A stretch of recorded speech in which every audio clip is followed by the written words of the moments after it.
Good evening po, sir. Sir, ngayon po is we are tackle sa about OTP sa SMS via SMS. So dito naman po is ito po yung code ko na ginawa, and kung mapapansin po natin is ENV, nilagay ko po dito yung Twilio SID, which is ito yung secret ID or something, hindi ko po alam.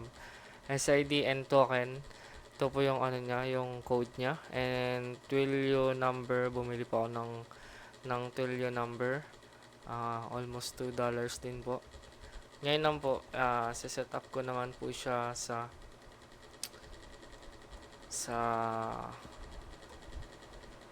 PHP.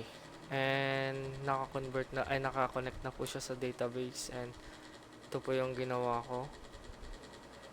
Verify OTP and register login, and yung controller niya nandito na rin po sa authentication and phone number OTP. And ngayon po susubukan po natin.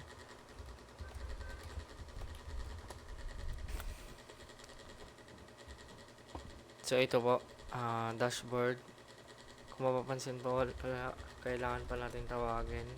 So nakalagin po siya, lagot ko, and name,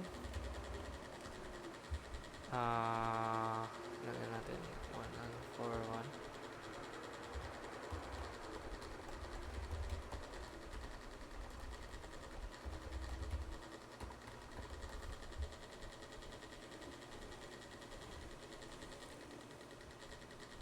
Okay.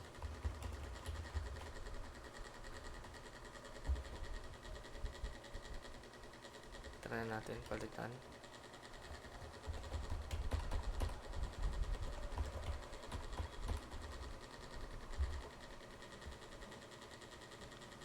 Mali yung password ko.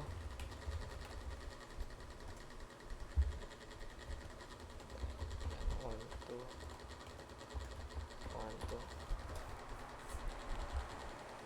So ayaw. 200. 1, 2, 3, 4, 5. 1, 2, 3, 4,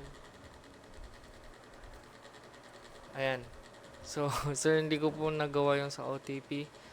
Nagloko po kasi may problem. And kung napansin nyo po dito, sir, meron po siyang nakalagay na OTP. Nagulat din po ako nung inopen ko. At yung try pa natin refresh. Ayan po, naging null na po yung iba. Hindi ko po alam kung ano yung naging problem niya. Kulang na rin po kasi sa oras. So ito po yung una kong register. Naging okay siya. Tapos may naggalaw onte. Tapos nag-error po yung sa OTP. So yun lang, sir. Pasensya na po. Next time po pag-iingin ko na lang po. Sir, thank you, sir. Have a good night po.